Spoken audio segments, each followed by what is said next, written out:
Far beyond the shiny moon roots, the skiff glided through a soft purple morning. No alarms blinked, no bolts wobbled, and not one panel made a suspicious fizz. Cassie had almost finished sorting the morning checklist into very sensible rows.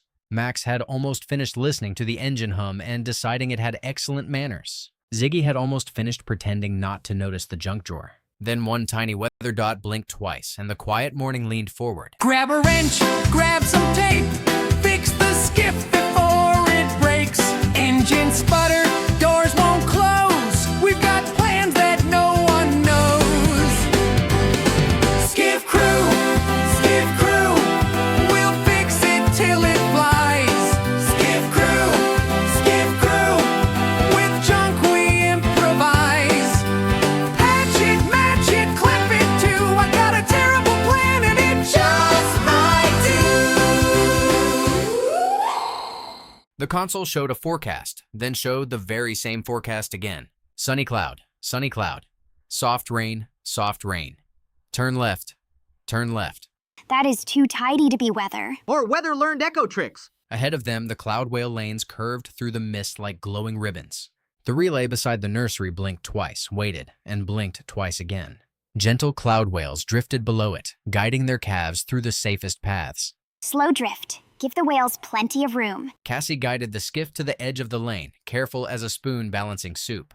The repeats are exactly even. On the navigation screen, the double messages tangled the route like ribbon in a fan. Same message, same spacing, same mistake. Cassie made rows from the mess because rows are where clues like to stand. I've got a terrible idea, and it might just work. While Max reached for the little speakers, Ziggy noticed a tiny pulse under the floor. Max wired the speakers together with the confidence of someone about to learn something loudly. If the relay says it twice, we answer halfway between. The test signal bounced across the cockpit and wobbled every mug on the shelf. Oh, it learned backup singing. 3 quiet seconds, then one test at a time. The official relay kit clicked open with a very serious little clack. First, proper tools. The signal comb combed, the antenna brush brushed, and the tiny screwdriver looked important. None of them stopped the relay from whispering twice. Should we? Check the junk drawer. The junk drawer opened like a cabinet full of weather. Rubber bands drifted out, followed by half spoons, glow cubes, tape, and one tiny umbrella. A moonjam lid trembled near the signal as if it remembered an old humming rhythm. That antenna whisker is from the quiet relay job. Sticky, bendy, and suspiciously musical. Cassie sorted the drawer storm into piles, which made the storm feel almost polite. Outside, the nursery waited. The lane lights held in doubled loops, gentle but confusing. The great cloud whales did not panic. They simply paused and kept their calves close. A good forecast would help everyone move again. Back inside, the cockpit had too many little sounds trying to be first. I can separate it, but I need less chatter first. Quiet, listen, test. We can do that. Cassie dimmed the lights and wrote the plan in 3 simple steps. When the crew made space, the signal stopped feeling like a crowd. On the scope, the double whisper became 2 waves standing too close together. It is not one echo. It is 2 forecasts with no breathing room. Separate the messages, and the map makes sense. Ziggy nudged the moonjam lid between the speakers, and the waves politely moved apart. For one blink, hidden words appeared beneath the echo. That was underneath the whisper. The words said the Patchwork route was ready, but the station emblem was only half there. The crew did not need a louder relay. No shouting. We build a pause. From the drawer came foam pads, tape, a bent antenna whisker, and the humming lid. Patch it with tape, but politely. Soon, the pause spacer blinked slowly, like it was practicing patience. Cassie parked the skiff beside the relay with careful room on every side. Left 2 clicks, down 1 tiny almost. The repair arm carried the spacer toward the service slot like a very careful crab. Pause spacer first, ribbon spaghetti second. The spacer slid into place with a soft, satisfying click. The relay blinked once, paused, and blinked again. This time, the pause was not empty. It was doing useful work.